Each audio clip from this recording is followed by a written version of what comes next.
মিথ্যে বলে একটা বন্ধুর সাথে চতুর্দিকে ঘুরে বাড়িতে ফিরবে আর আমি মুখ বুঝে সব বরদাস্ত করবো? আরে তাহলে তো বলে যেতে পারতে যে ফুর্তি করতেই আছো। রঞ্জা, উত্তরটা দাও, নাহলে গায়ে হাত উঠে যাবে। গায়ে হাত তুলে দেখাও মল্লার বসু মল্লিক, মেরে মাথা ফাটিয়ে দেব।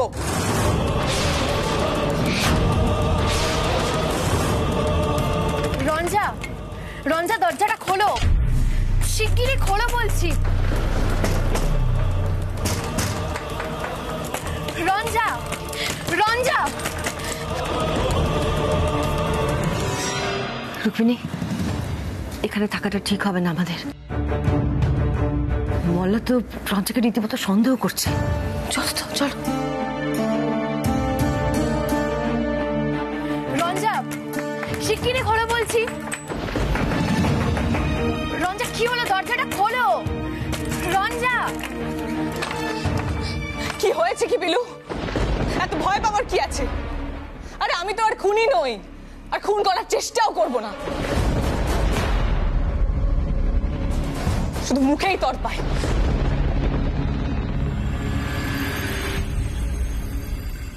আমি হয়তো অহেতুক নাক গলাচ্ছি, কিন্তু এর আগে যা ঘটনা করেছে নাক না গলিয়ে কোনো উপায় নেই।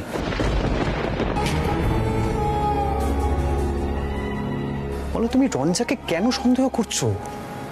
আমাকে তো বলবে, তুমি ওকে কি কেন সন্দেহ করছো? আরে এতক্ষণ ধরে ওকে মিথ্যেবাদী বলছি। এটাও বলেছে কুশলের সঙ্গে ফুর্তি করতে গেছিল। ও কিন্তু একবারের জন্য সত্যিটা স্বীকার করছে না, ফর্মটাও দেখাচ্ছে না। তাহলে সন্দেহ করবো না তো কি করবো? এখন যদি ওর ব্যাগ সার্চ করতে যাই, দেখবে ফোর্স করে উঠেছে, সেটা নিয়ে হম্বিতম্বি করবে। আরে কি করে কুশল ওকে ছাড়তে এলো? কি করে?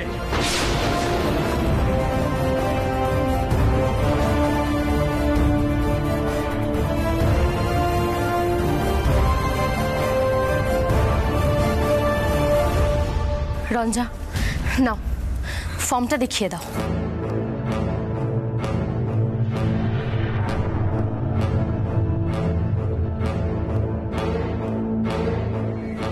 কেন পেলু? কেন করবো আমি এটা? কেন আমায় ওকে ফর্ম দেখিয়ে প্রুফ করতে হবে যে আমি নির্দোষ? এটা কতটা অপমানে তুমি বুঝতে পারছো?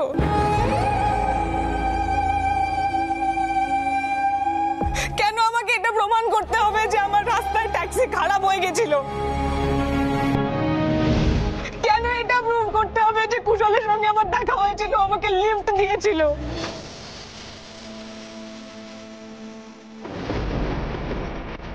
কলেজে ফর্মটা সাবমিট করে তার কপি নিয়ে আসতে হয়েছিল, লেট হচ্ছিল, তাই কুশল ওয়েট করেছিল। এটা কেন আমাকে প্রুভ করতে হবে?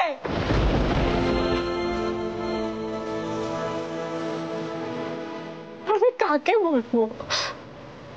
কাকে প্রুভ করবো?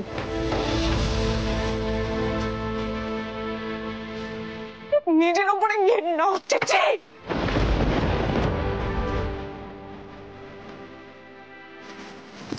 ফর্ম দেখবে না? ফর্ম দেখবে, ফর্ম দেখবে। নাও ধরো।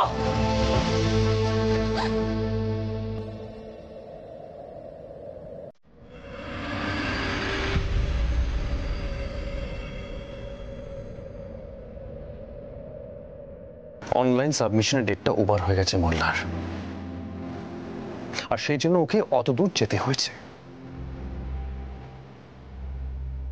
মেয়েটা সারাদিন ধকল সহ্য করে বাড়িতে ফিরলো, আর তোমরা সবাই মিলে ওকে দোষারোপ করছো।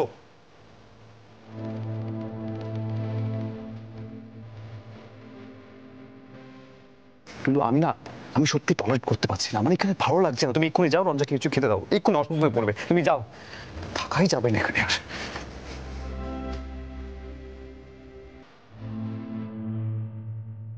এটা আগে বললেই হতো।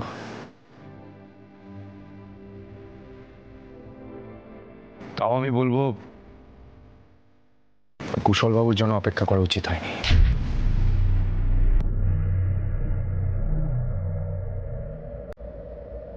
আমাকে একটা ফোন করাই যেত, ফোনটাও তো ধরছিলে না। নিশ্চয়ই সাইলেন্টে ছিল।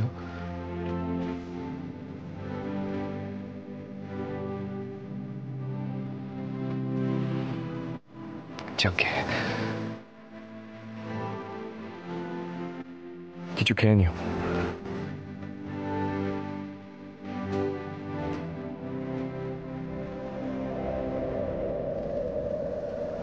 এরপরেও তুমি আমায় খেতে বলবে পিলু? আমার গলা থেকে খাবার নামবে এত অপমানের পরে? আর পারছি না, আমি প্রত্যেকটা দিন নিজের সঙ্গে লড়াই করতে আর পারছি না। একবার ভাবছি ডিভোর্সটা দিয়ে দিই, তারপর শাশুমার মুখটা মনে পড়ে যাচ্ছে। অসহায়তাটা না আমাকে নাড়িয়ে দিয়েছে। পাগল লাগছে, আমার কিচ্ছু ভালো লাগছে না, আমার ভীষণ পাগল লাগছে। পিলু প্লিজ আমাকে একটু একা থাকতে দাও প্লিজ। মল্লার ঠাকুরপো যে ব্যবহারটা করেছেন, আজ তার উত্তর ওনাকে দিতেই হবে।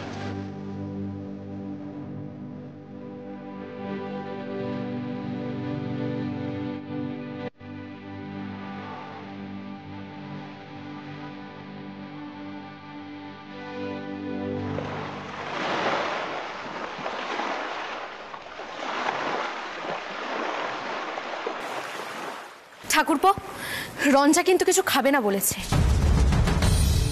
আপনি আজ যা কাণ্ড করেছেন সেটা যে কোনো মেয়ের জন্য অসম্মানজনক। কাকে এসব কথা বলছো তুমি পিলু? ও কোনো কালে এই সমস্ত কথা বুঝবে না। ভাবছি কবে এই সমস্ত ঝামেলা যে শেষ হবে কিছুই বুঝতে পারছি না। আর মল্লার, তুমি রঞ্জাকে বিশ্রীভাবে সন্দেহ করলে, বিশ্রীভাবে। আহির, তোমার জীবনে এই ধরনের কোনো অশান্তি নেই।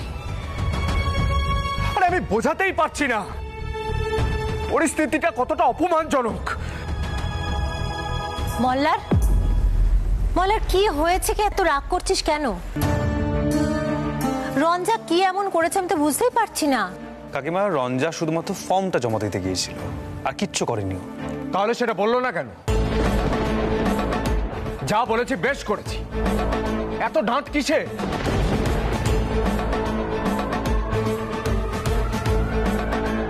কেন কোনো কৈফিয়ত দেবে না? ও তো আমার ওয়াইফ। কবে তুমি বুঝবে মল্লার, মেয়েদের এভাবে দাবিয়ে রাখা যায় না। জেঠিমণি, আমি আহিন নই, আমি নিজেকে সামলাতে পারি না, মাথায় আগুন জ্বলে যায়। ও তো ইচ্ছে করে বললো না ট্যাক্সি খারাপ হয়েছিল, এখন রোয়াব দেখাচ্ছে খাবে না। না খাওয়ার কি হলো? মা, তুমি মল্লাকে খেতে টেতে দাও। রঞ্জা যে কেন খায়নি সেটা বোঝার মতো ক্ষমতাও তৈরি হয়নি। অসহ্য। আমিও খাবো না। মা, বাকিদের খাবার দাও। কেউ রঞ্জার দোষটাই দেখবে না। আশ্চর্য।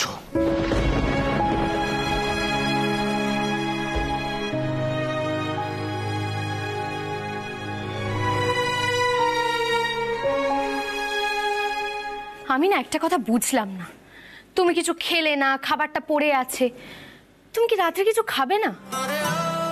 আমার না সত্যি আর ভালো লাগে না। তুমিও মাঝে মাঝে ছেলে মানুষই করো। নাও, খাবারটা ঘরে নিয়ে এসেছি, এবার তুমি খেয়ে নাও। এসো। বড্ড বেশি গিন্নি বানির মতো কথা বলছো না তুমি পিলু? ও মা, আমি গিন্নি তো। বসু মল্লিক পরিবারের বড় ছেলে তুমি, মামনির মতো বড় গিন্নি হতে হবে আমায়, তাই না?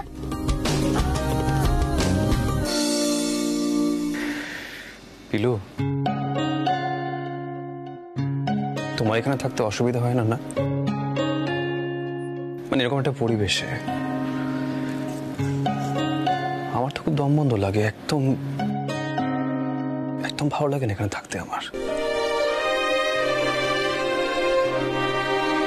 আরে বাবা, সব পরিবেশ কি মনের মতো হয় বলো? নাও, তুমি আগে পেট ভরে খেয়ে নাও, তারপরে সব কথা ভেবো, কেমন? শোনো, আর কিছু কি আনবো? এখানে লুচি আছে, মিষ্টি আছে, তরকারি আছে, বলো। জানি আছে, আমার খিদে নেই। একটা কথাটা আমি কিছুতেই বুঝতে পারছি না, মল্লার এরকম একটা বিচ্ছিরি ব্যবহার কি করে করতে পারলো? না, আমি যদি অস্বীকার করি, তো আমাদের শরীরে একই বংশের রক্ত বইছে, ওটা কি করে করতে পারলো? হ্যাঁ, সে তো মেজাজ দেখলেই বোঝা যায় যে দুজনের শরীরে একই রক্ত বইছে। আচ্ছা, এবার কিন্তু খাবারটা ঠান্ডা হয়ে যাচ্ছে, তুমি খেয়ে নাও, এসো।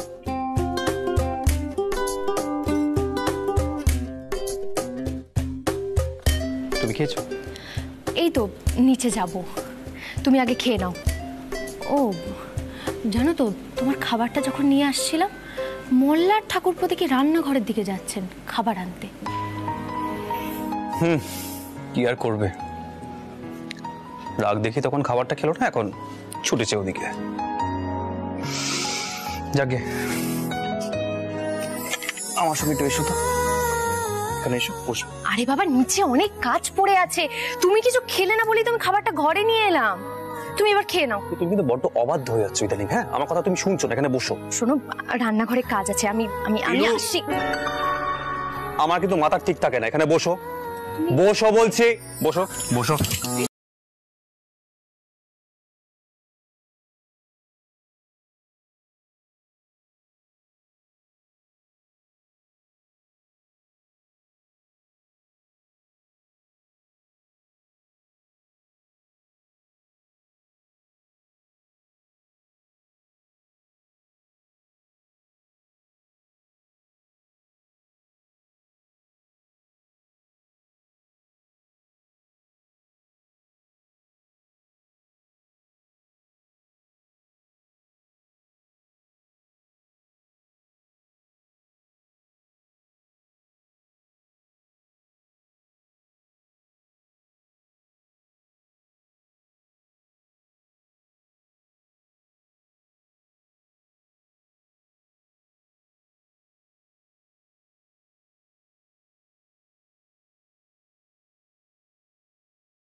আমার মতো কপাল হতো,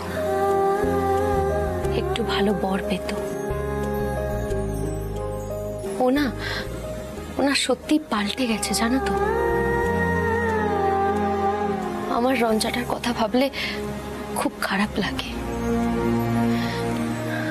আমি যে কিভাবে তোমাকে পেয়ে গেলাম।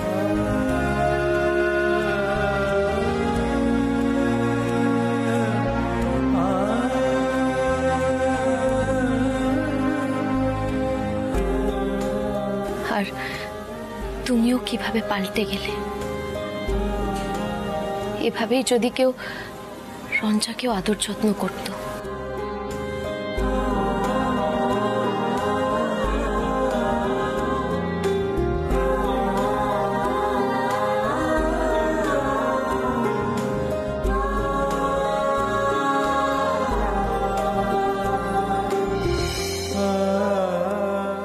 কি হলো?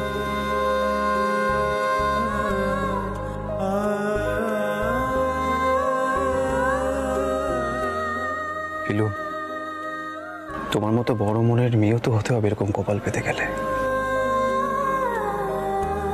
একটা সময় আমিও তোমার সঙ্গে অনেক খারাপ ব্যবহার করেছিলাম, রঞ্জাও করেছিল। কই, তুমি তো কিছু মনে রাখোনি?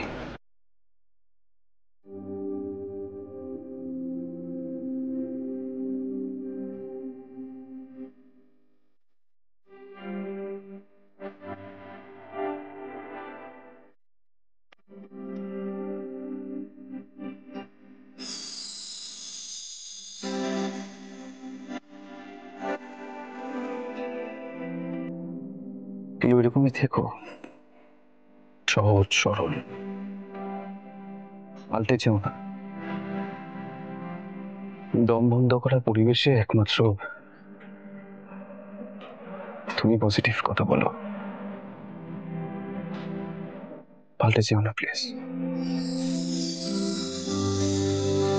অন্তত আমার জন্য।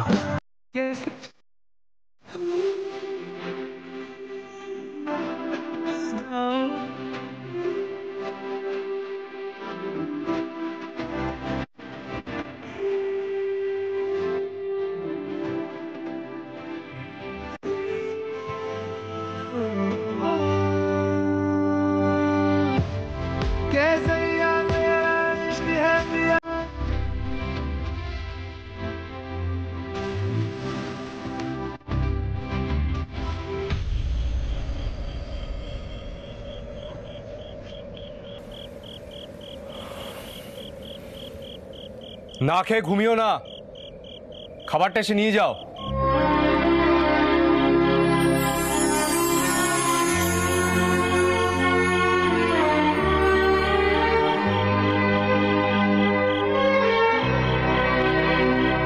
কথার উত্তর না দিলে আমি কিন্তু মাথা ঠিক রাখতে পারি না রঞ্জা।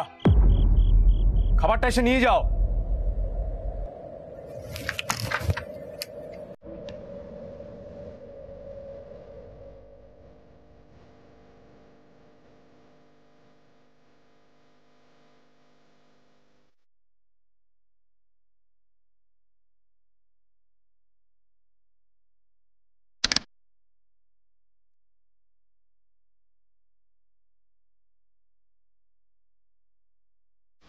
বিছানা থেকে ওঠো, খাবারটা খেয়ে নাও। এইসব কিন্তু ভালো লাগছে না আমার। তোমাকে এমন কিছু বলা হয়নি যে অপমানিত হয়ে না খেয়ে থাকতে হবে। ওঠো। আমি না যত ভাবি তোমার কোনো কথার কোনো উত্তর দেবো না, তুমি তত আমাকে অস্থির করে তোলো। ইচ্ছে করছে না এই খাবারটা তোমার মুখে ছুঁড়ে মারি, কিন্তু পারবো না, কারণ ওটা খাবার। আর এই জুতো মেরে গরু দান করা ব্যাপারটা না আমার একদম পছন্দ না মল্লার। প্রথমে অপমান করবে, তারপর খাবার নিয়ে আসবে। কি ভেবেছিলে আমি খাবারটা খেয়ে নেব? আর তাছাড়া তুমি আমার জন্য খাবারটা আনতে গেলেই বা কেন? আমি তো তোমার জন্য কিছু করিনি। ও নাকি তুমি আমায় ফালতু সন্দেহটা করেছো বলে ক্ষতিপূরণ দিতে এসেছো? ব্যাস হয়ে গেছে তো, রাগ বেরিয়ে গেছে, এবার খেয়ে নাও। না, খাবো না। আর আমি এতটা ফেলনা নই যে এত অপমানের পরেও আবার খাবারটা খেয়ে নেব। তুমি খাবার দাবারগুলো নিয়ে আমার ঘর থেকে বেরিয়ে যাও। যাও। এই কি চাও কি তুমি? তোমার মুখে ঠুসে দি খাবারটা? চেষ্টা করে দেখো। আর আমি একটা কথা বুঝতে পারছি না মল্লার, আমি খাই বা না খাই তাতে তোমার মাথা ব্যথা কিসের? কারণ তুমি না খেয়ে ঘুমোলে কাল তোমার শরীর খারাপ হবে। এমনিতেই ডক্টর বলছেন খালি পেটে থাকতে না। শরীর খারাপ করে বউরা বিছানায় পড়ে থাকলে দাদু খুব বিরক্ত হন, আমিও হই, তাই আমার মাথা ব্যথা আছে। ও বুঝলাম, ডাক্তার আমাকে খালি পেটে থাকতে না করেছে। মানে আমি যদি খালি পেটে থাকি তাহলে আমি আবার অসুস্থ হয়ে পড়ব, আর যদি আমি আবার অসুস্থ হয়ে পড়ি তাহলে বিষের ব্যাপারটা আবার উঠে আসবে। আর বিষের ব্যাপারটা উঠে এলে তো মল্লার বাবু আবার বেকায়দায় পড়ে যাবে, তাই না? আমি খাবো না। তোমার আনা কোনো জিনিস আমি ছুঁয়েও দেখবো না। দরকার হলে আমি বাইরে গিয়ে খেয়ে আসবো। এ বাড়িতে আমার সঙ্গে যে ধরনের ব্যবহার করা হয় না, তারপর এ বাড়ির কিছুই আমার ছোঁয়াই উচিত না। যথেষ্ট হচ্ছে রঞ্জা, যথেষ্ট। আমার একটা মান সম্মান আছে।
পাও এগোবে না। এই সময় বসু মল্লিক বাড়ি বউরা রাস্তায় বেরোয় না।